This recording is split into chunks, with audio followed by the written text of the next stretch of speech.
Mesdames et messieurs, bonsoir. Bienvenue à notre 5e épisode consacré à l'un des plus grands prophètes que Dieu a envoyé à l'humanité, le prophète Abraham. Le prophète Abraham, c'est un prophète spécial, c'est un ami de Dieu, c'est ce que Dieu lui a dit dans le Coran. Abraham, c'est mon ami. C'est le champion des croyants, c'est lui qui a prêché le monothéisme pur, le père des croyants et le champion de Tawhid, pour parler comme docteur Abdul Majid. Donc Abraham, il a été envoyé à son peuple. La charité bien ordonnée commence par soi-même. Il va commencer par sa propre famille, par son propre père, donc qui était un idolâtre qui suivait les idoles. Donc lui, étant un envoyé de Dieu, il a dit à son père de cesser de suivre ces idoles qui ne peuvent lui servir à rien. Donc son père a refusé, il l'insulte, mais Abraham retenait que dans tous les messages qu'il dresse à son père, il n'a jamais manqué de respect à son père, avec toujours du respect, de considération. Il a toujours respecté la relation de piété filiale, la relation qui existe entre lui et son père. Même si son père est un idolâtre qui suit les idoles, lui en tant que fils, il a le devoir, sinon une obligation, de respecter son père. Et c'est ce qu'il a fait. Il a appelé son père dans la sagesse, mais son père n'a jamais voulu accepter de le suivre. Et lui continuant dans son chemin des idoles, après lui dans son chemin du monothéisme pur. C'est ainsi, dans la cité où il vivait, dans l'actuel Irak, le peuple, son père a refusé. Et dans ce peuple adoré Dieu, ils ont construit une maison spéciale dans laquelle toutes les statues, toutes les idoles étaient cachées. Donc, il est de leur habitude de partir faire leur fête ailleurs. Lorsqu'ils sont partis aller fêter ailleurs, Abraham est resté seul. Il a pris une hache, il est rentré dans cette maison, il a cassé toutes les idoles, excepté la plus grosse des idoles, sur laquelle il a accosté sa hache. Ainsi, le peuple est revenu dans sa cité et a constaté que toutes les idoles ont été cachées. Et Abraham leur avait prévenu un jour qu'il va casser ces idoles. Ils ont dit qu'il n'y a qu'Abraham qui est capable de détruire ces dieux. Parce que les idoles, c'est Dieu, ils considèrent les idoles comme leur Dieu. Ils ont appelé Abraham. Abraham leur a dit, donc demandez à la plus grosse idole. Donc ils ont dit que toi, tu sais que ça ne peut pas parler. Abraham a dit, vous savez que ça ne peut pas parler. Pourquoi vous continuez de suivre ce qui ne veut pas parler? Donc effectivement, ils ont compris que c'est Abraham qui a cassé toutes ces idoles. Donc ils ont pris des bois, ils ont creusé un grand trou, ils ont mis les bois, ils ont allumé un grand feu. Ils veulent humilier Abraham de la pire des façons, pour lui montrer qu'on ne touche pas à nos dieux et sans être puni. Donc ils ont récolté des bois partout, ils ont creusé un grand trou, ils ont mis les bois, le feu, à tel point qu'un oiseau qui s'envole au-delà du feu ne pourrait traverser sans être brûlé par le feu. C'est ainsi que ils ont pris Adam, ils l'ont attaché avec des cordes et ils l'ont jeté. Abraham l'a dit, Hasbunallahi wa ni'mal wakil. Hasbunallahu wa ni'mal wakil. Il dit que lui, Dieu le suffit comme protecteur. Dieu a sommé à l'ange Jibril, et l'ange Jibril a sommé fait, garde à toi si tu laisses ce feu brûler mon ami, puisque Abraham c'est son ami. C'est ainsi que ce feu qui était censé de brûler Abraham et le transformer en cendre est devenu pour Abraham comme le vent glacial, non pas le vent glacial, mais un vent matinal, ni chaud ni froid, mais qui a mis Abraham très à l'aise. Ça a été un phénomène étonnant qui a étonné tout le monde. Mais malgré cela, le peuple n'a pas voulu suivre Abraham. Il n'y a que lui, sa femme Sarah et son neveu Lot, qui est le fils de son frère. Il n'y a que ces trois-là qui ont cru. Finalement, Abraham il a décidé d'abandonner cette cité et il est parti en Palestine. En partant en Palestine, il va quitter de Palestine et il va, avant de partir en Palestine, le roi Nemrod, un roi qui a réellement existé dans l'histoire, va entendre l'événement qui s'est passé, le fait qu'il est sorti intact du feu, qui n'a pas pu le brûler. Le roi Nemrod l'a appelé, et là aussi il sera confronté à une grande épreuve de la part de ces rois sataniques. Donc Nemrod lui dit, apparemment c'est toi qui est sorti du feu intact, qui n'a pas été brûlé par ce feu. Il dit oui. Donc il a demandé qui est ton Dieu? Il dit que moi, Abraham lui dit, moi mon Dieu, c'est celui qui donne la vie et qui donne la mort. Apparemment, il y avait 2 prisonniers. Le roi Nemrod a tué un, il a laissé un partir. Il dit que moi aussi je suis Dieu, j'ai tué un et j'ai laissé un partir. Donc Abraham dit d'accord, si c'est comme ça, moi mon Dieu là, c'est celui qui fait lever le soleil de l'est et le fait coucher à l'ouest. Bon là, on ne va pas rentrer dans les détails des savants, des humanistes de la Renaissance, de Galilée ou de Copernic qui ont pensé, qui ont élaboré une théorie de l'héliocentrisme en disant que le soleil est fixe, il ne tourne pas et que les autres planètes tournent autour du soleil qui est fixe. On ne va pas rentrer dans ces détails. Il a dit dans le Coran que le soleil se lève à l'est et se couche à l'ouest, et c'est ce qu'Abraham a dit au roi Nemrod. Donc il est resté bouche bée, il n'a pas pu répondre au prophète Abraham, c'est ainsi qu'il est parti. Donc là aussi il est sorti vainqueur d'une épreuve contre ces rois sataniques. Donc en quittant de ces rois, il va partir en Palestine. En Palestine, il va partir en Égypte, le pays des Noirs. Donc en Égypte, il y avait un grand roi. Là aussi, il sera confronté à une grande épreuve. Arrivé en Égypte, le roi était un roi libidineux qui aime faire des galipettes avec des femmes d'autrui. C'est ainsi que ce roi a fait envoyer ses soldats pour prendre la femme d'Abraham, Sarah, venir chez lui. Et lorsque, parce qu'il voulait, il est comme ça, c'est son comportement ce roi-là. Mais lorsqu'il a voulu faire ce qu'il veut faire avec la femme d'Abraham, Sarah, Sarah s'est mise à implorer Dieu de faire en telle sorte que ce roi mécréant, idolâtre, ne la touche pas.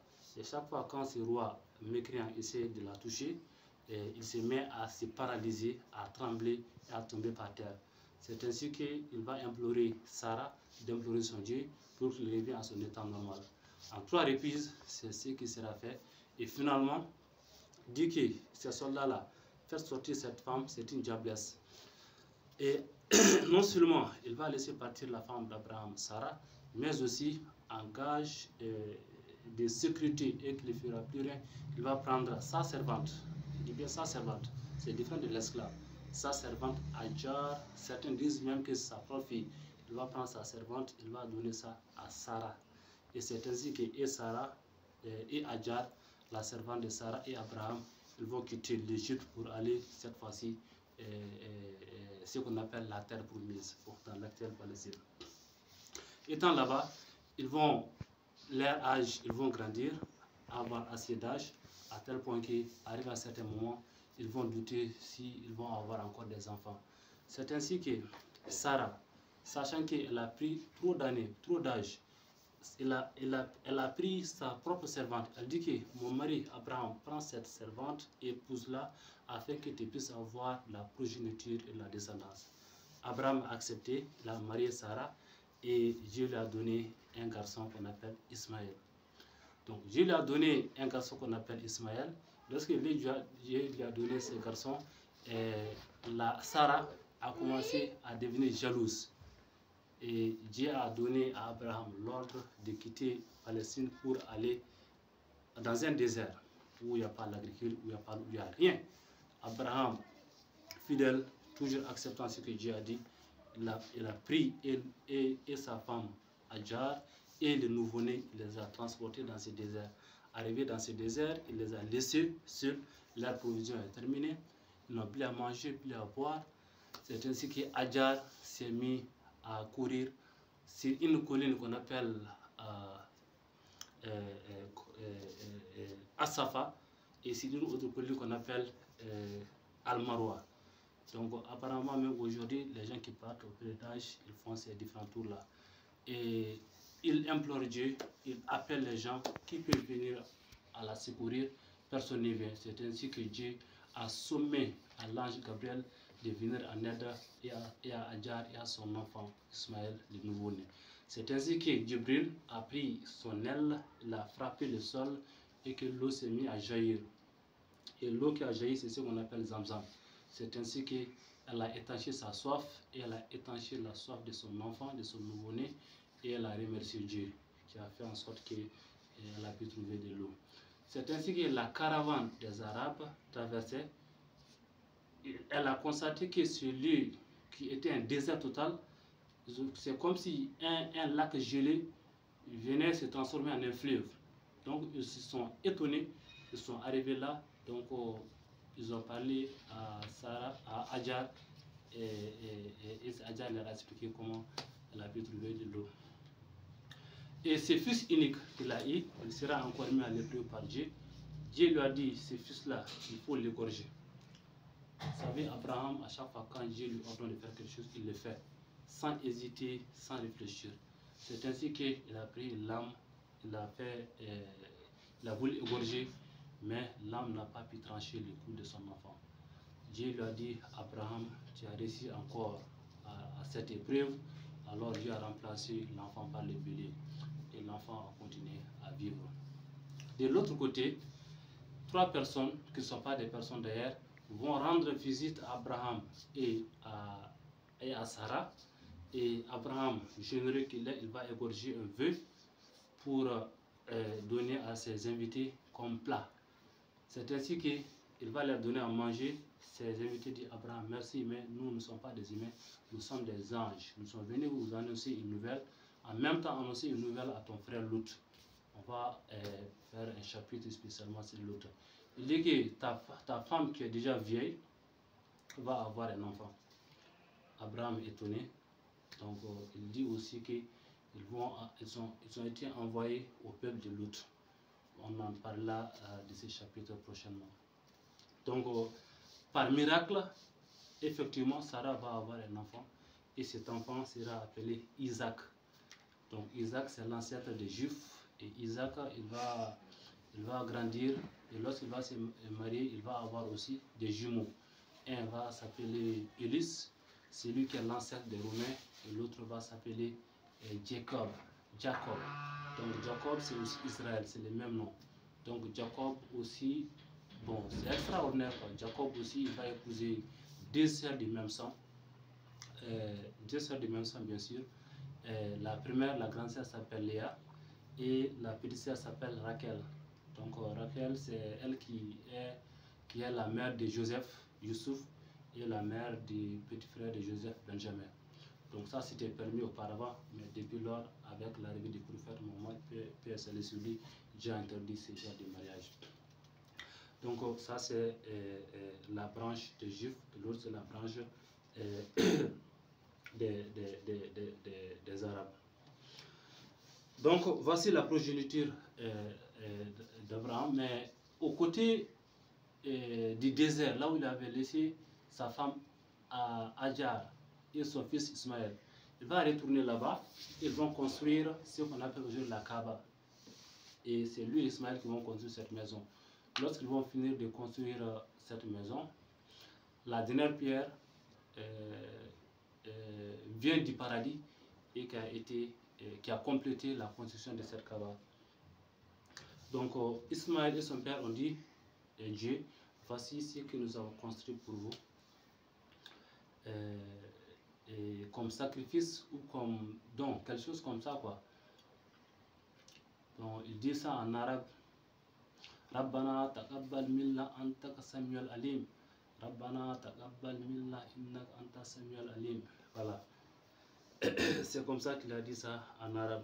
Et depuis lors, des centaines de milliers, voire des milliards partent visiter la maison de Dieu et de façon sempiternelle chaque année. Donc Abraham, il va encore demander Dieu quelque chose qui est extraordinaire. Ce n'est pas parce qu'il ne croit pas, mais par curiosité, il va demander à Dieu, ah mon Dieu, comment est-ce que vous ressuscitez les morts?